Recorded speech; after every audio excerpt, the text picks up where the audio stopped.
All right, good afternoon, everyone. Good afternoon. Yes, and thank you so much for that welcome and reading that bio. It did kind of sound a little good, didn't it? Like, is he talking about me? So that was perfect. I don't have a slideshow today because I wanted to do something differently. And I'm being just a little selfish because I've been doing slideshows all week. And do you all know why? Do you know why this Mental Health Month. Yay! Yes, it is Mental Health Awareness Month, and the color is green, which is why I'm wearing green. And not only is it green for Mental Health Awareness Month, it's also green for True Heights Treatment because that is the colors of our organization. So I just thought it would be best to wear green and also to support how beautiful our spring is sprouting in this Southland of Chicago. What a beautiful place to live. Don't you all agree? Yes. Yes, as we drive home and drive through our neighborhoods, we see the sprouting of trees and perennials. And yes, I have seen that people have started planting their annuals. Yes. So those are out, the petunias, begonias, pansies, all of those things. And all of those things, what do?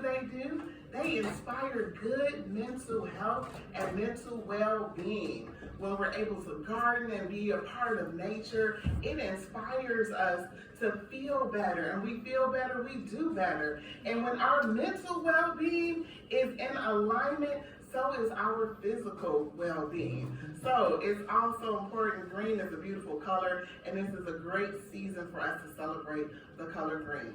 As mentioned, I am Johnique Davis. I am a licensed social worker. Not only am I well-versed in working at the private practice, I have spent 20 plus years educating and working with youth in our community. From Oaklawn all the way south to way out here, have I been working with youth, the adolescents, and also the little ones, helping them understand the importance of mental well-being and making the connection between good mental health equals also good physical health. Long ago, we only was concentrated on our physical health, and we only believed that we need to take care of the physical side of us. We know that research has shown us our mental well-being is just as important as our physical well-being. So now is the time for us to really think about things that we can do to help inspire good mental well-being, not only amongst ourselves, but also amongst our future leaders of the world. So what I've learned is that the Rotary Club has done a phenomenal job of employing humanitarian efforts to those all around our community. Those efforts are needed in order to support people who might be marginalized, people who might not have financial abilities, and people who are just having life circumstances that causes them to struggle. Without a doubt, the Rotary Club involvement and volunteerism has helped those people to overcome those obstacles and to bring about positive outcomes within their lives. And for that, on behalf of True Heights Treatment, I want to say thank you. Give yourself a round of applause. So as we move into the presentation today, I kind of looked at some of the stakeholders that make up this beautiful organization. And I noticed that there are some schools there and some other financial organizations, and also Respond Now is also a community partner. So with that being said, and the inspiration I got was that a lot of what was important to the Rotary Club is those young people.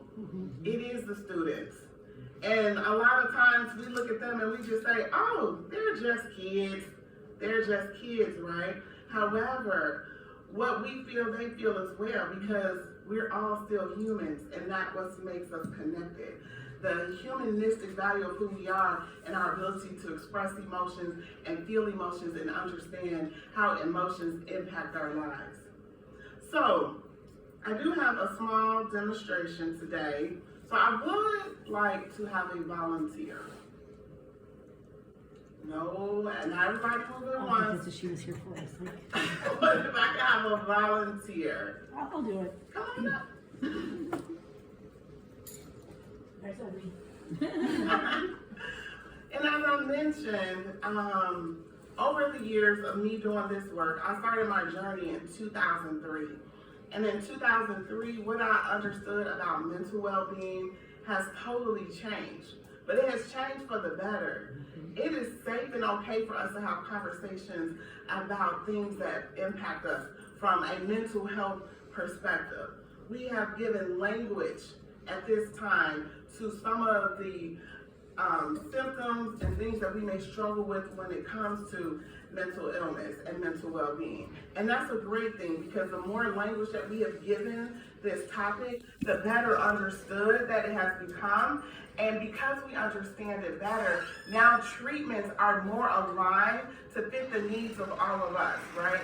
So no longer do we have to be nervous about going into the basement of a psychotherapist and they're gonna do something crazy to your brains, right? That's what we used to think, like they're gonna change my brain around. They're gonna make me think things that I shouldn't be thinking. No longer do we have to worry about that. As it was mentioned in my bio, I'm also a yoga instructor. So what I do understand and recognize is that sometimes we need more than just being able to talk to a clinician. Sometimes we need to be able to utilize our bodies to move our muscles to allow emotions that are trapped to move through our body. So in 2014, there was a book written by Dr. Basil Day Cope. That book is called The Body Keeps Score. What he stated in that book is that when we are dealing with some sort of trauma, not only do we deal with it from an emotional perspective, those emotions get trapped in our bodies, right? We have muscles in our lower back. It's called the psoas muscle. It connects the top half of the body to the lower half of the body, and it's smack dab in the middle. And sometimes we say, oh, it's our lower back when it's hurting.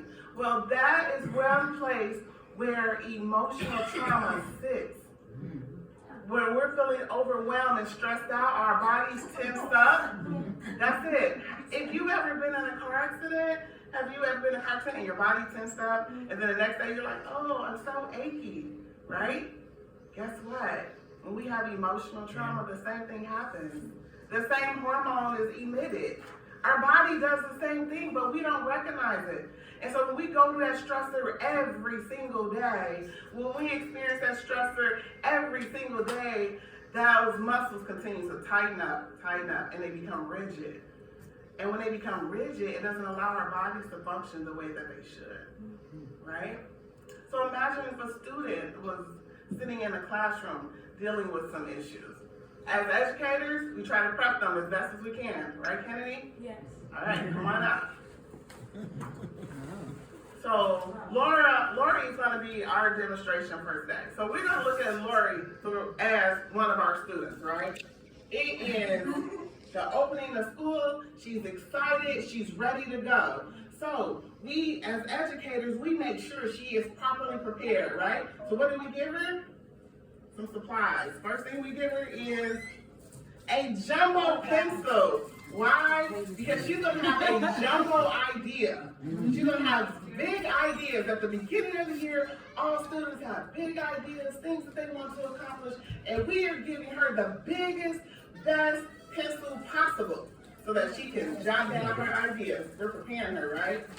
We also are going to prepare her with something to write on. She needs something to write on. Not as big, but it's okay. It's sticky though. She can pull it off. She don't like it. Just keep going, right? So we give her something to write on, right? So she can jot down those ideas, figure out those problems, use very good executive functioning skills. We're getting Lori right prepared, correct? Yeah. All right, what else we got? Hey, and every pencil needs a jumbo eraser. Because guess what? In life, it's okay to make a mistake. We just erase it and we keep going. And this is a chili hot pepper eraser. So, hey, she is all prepared. She has her pencil, her eraser, something to write with. And the last thing she has is a highlighter. Because guess what? Who wants to forget those bright ideas? We're going to highlight them to make sure she doesn't forget all the instructions she's going to learn, all the ideas she's going to have, because we are getting her prepared for a great school year. Do you all agree she is prepared? She has these supplies. She has the right mentality, right mental focus. She has her supplies. She has her support. Look how you all are supporting her. You're nodding, giving her smiles. You are all in support of her. I think Lori has a great start. What do you all think? Yes. Okay. However, what do we know? Sometimes there are things that we don't know, that we don't see. But what are some things that kids come with every day to school with that other kids don't have? What are some of those negative things that they bring with them that we can't see? Fear. Fear. Support. They don't have support. Hunger. Hunger. Yep. Safe place to sleep. Safe place to sleep. Absolutely. So some of your stakeholders that you all work with are dealing directly with these types of things, right? So you all talked about Respond Now. Actually, we live in Chicago Heights. We donate to Respond Now all the time. And so we know that there are people who have housing insecurities. And some of those people are children. But guess what? We still want them in school every day, ready to learn, ready to get started, right? What else? What are some other things? Financial hardships, right? So one of your community partners is BMO, right? Financial. So what, when we think about that, how can we look at a place like a BMO Harris to help our community members who may be struggling financially? In my career, a little north of here, I worked with a smaller community, and we had BMO come into the school and do presentations for parent meetings, teaching them about generational wealth, teaching them about simple things as budgeting, teaching them about what do they need to do to get on the track for home ownership. Because what do we know about home ownership, right? It creates housing stability within our communities. And then our children are able to learn, right? And they're able to feel safe at home. And it creates safe communities because now people are invested within the community, right? Yeah, so those are things that we can do. So, what else? Anything else? What do we have on there? Sometimes, so the housing insecurities, medical hardships, right? Some people may have medical hardships. Some people may have disabilities that are unsupported, right? So many disabilities that we see can be supported, but they're just not supported, or maybe people don't know how to support it. But all these things is what kids come into school with, right? Okay, so Lori's our student. You have everything ready. Okay, good. You ready to give her an assignment? Okay, give her an assignment. You got to write.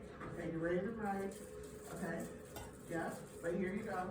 Here's all the other things that you can do it, right? So now juggle it, right? So how do you juggle all of that? Right. These are the children within our community. Good analogy. Good analogy? You all get it? This is what our community looks like, right? This is what happens when people in our community don't have the resources that they need in order to survive. And I just mentioned how simple it could be, right? When we pull together our partnerships, again, the BMO Harris of the world, when we say, hey, do you have, maybe an hour or so to come out to one of these communities and do a presentation on budgeting? Do you know how many people don't know how to budget? Do you know, they look at their money and feel like it goes a very short way, but it could go longer if they knew how to budget. But guess what? Those are things that we don't get the chance to teach in school. And if we did teach it in school, sometimes we need a refresher on it. I know I need a refresher on it. So we can all use a refresher on it. Could you imagine how our community look at more of our residents were homeowners? If they were put on the track for home ownership, how the dynamics of our community would change. And I see so much wisdom in this room, and I bet you I could ask you all, years ago when you were little, you could probably talk about how bustling some parts of our area used to look, correct? Yeah. When they were really downtown, Park Forest that had Sears, right? Marshall Fields. We had downtown Chicago Heights that was bustling, right? Yeah, so imagine what that looks like. So we could reimagine our future based upon the wisdom that you all have bring with you all from your own lived experiences, right? So we go back to some of the reasons as to why this is happening with our kids. We understand these are salient issues that are impacting them. But how does it impact them? So in 2003, the CDC conducted a study. It's called the Youth Risk Behavior Survey. And they gave us the results in 2024. And it said, and this is alarming, but I have hope that we can fix this.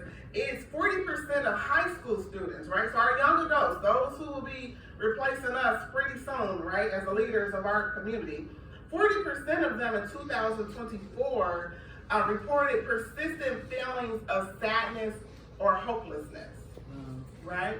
And that means nearly almost half of our youth may be struggling emotionally while still trying to function academically, socially, and behaviorally. They don't get a pass if they're not feeling well. They still have to do their assignments. They still have to compete as students. They're still learning objectives that they must ensure that they get, even though nearly 40% are experiencing depression and hopelessness. That's an alarming number. What we must understand is that when one of us, I don't know quite who it was, when we created the internet, we didn't realize that we then created global citizens. Mm-hmm. So some of the things that children, people like your age and my age, we were sheltered from, our kids see that full force because they go on the World Wide Web, they go on social media, and now they see the atrocities occurring all over the world. And here's what's very interesting. As older adults, we have very developed brains and executive functioning, right? That helps us plan, organize, synthesize, execute information. Well, our young ones still don't.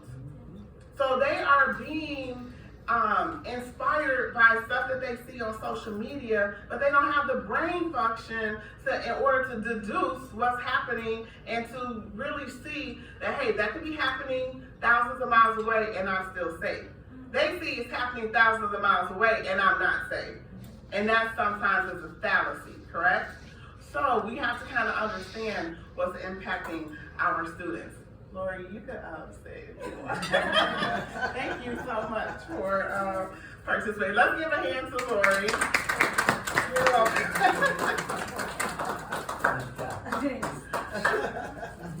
So we continue our conversation with regards to mental health issues, right? Untreated mental health issues become a system-wide problem, okay?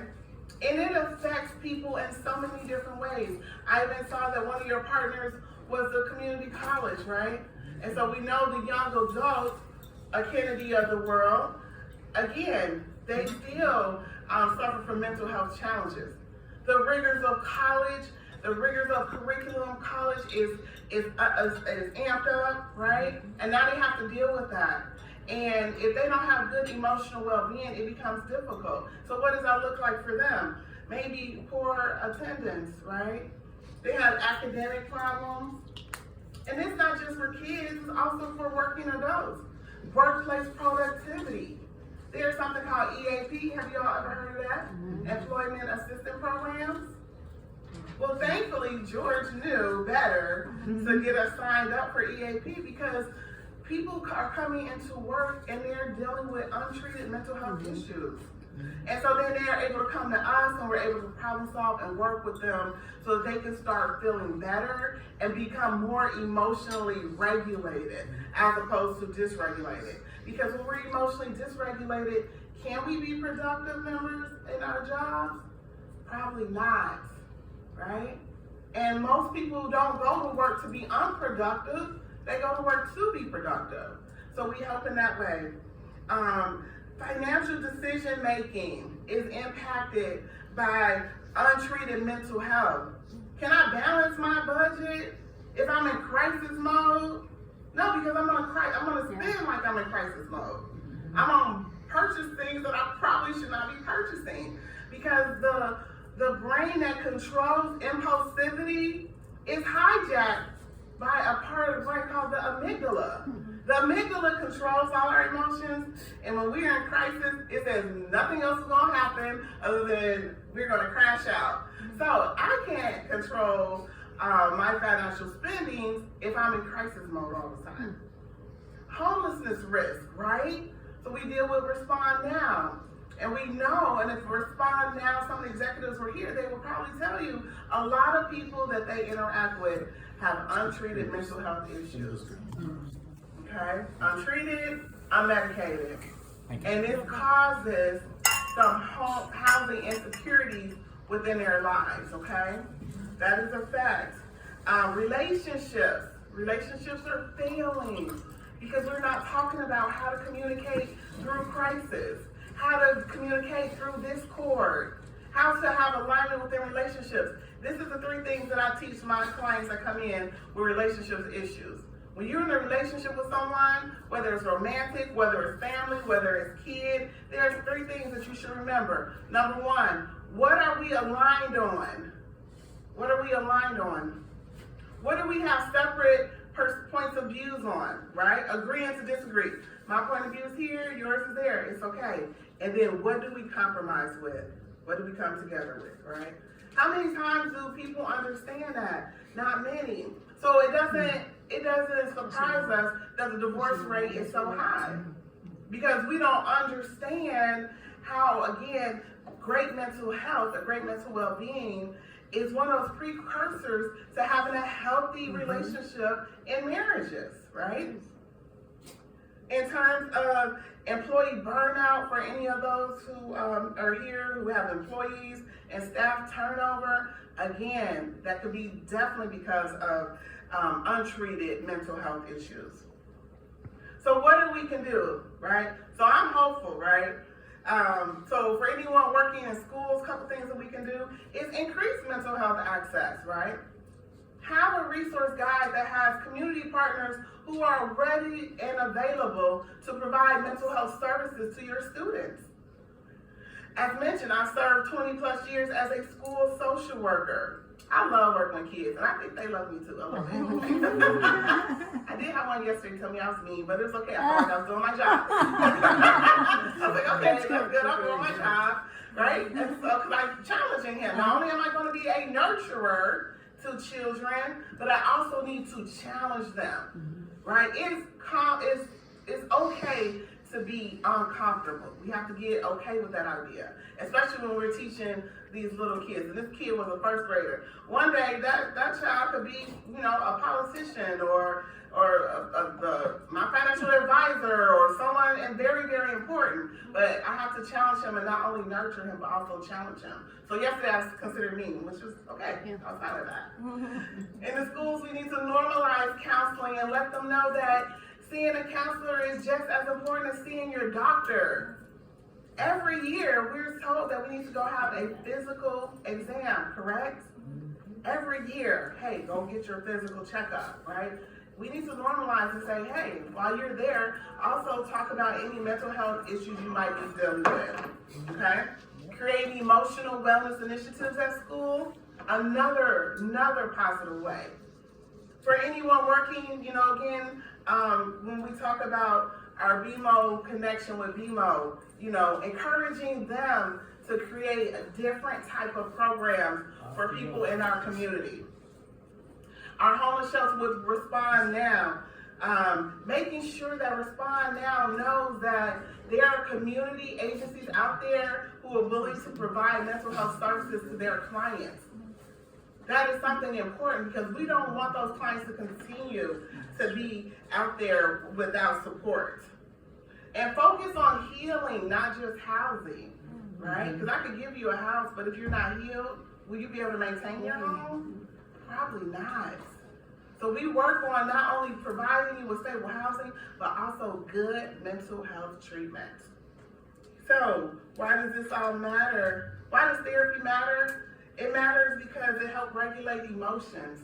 It reduces anxiety. It increases problem solving and it builds healthy coping skills. It improved attendance at school. It develops resilience in children. Just like my student told me, I was mean yesterday, but he was resilient because he was brave enough to look me in my face and tell me I was mean. So I was happy about that at least. He's building resilience. And therapy does this, because we see this a lot, and my fellow clinicians can attest to this. Good therapy prevents crisis before they elevate. We want to start dealing with people who are in, have some emotional well-being issues before it turns into a crisis. Because the moment that I have to do crisis therapy, the intensity and frequency of that therapy changes. What I have to do is more in depth, and we're digging even deeper. But imagine if there was a preventative approach or a manner that people come see us and we give you preventative things to do. So that when you come see me, it won't necessarily you being on your last leg. I'm at my final straw. I don't know what else to do, right? We want to make sure that people are able to know what they can do before they get to that last straw. And partnering with people like you all, the Rotary Club, who are humanitarians at the core, it does that. So when you promote the gut mental health, that's what it does. And therapy is not just for crisis. Therapy is that preventative health care for the mind, right? So please don't hesitate to reach out to us at True Heights Treatment. And finally, I just want to end by saying mental health support is not optional. It is foundational. Just like every year we go see our doctors for great physical health checkups, we need to impart that same mentality when it comes to our mental well-being. Because when we invest in mental health, we are investing in safer schools, stronger families, healthier workplaces, and more stable communities. And on behalf of True Heights Treatment, I'm Johnique. Thank you so much for your time and your commitment to everything you do to the community surrounding this area. Thank you.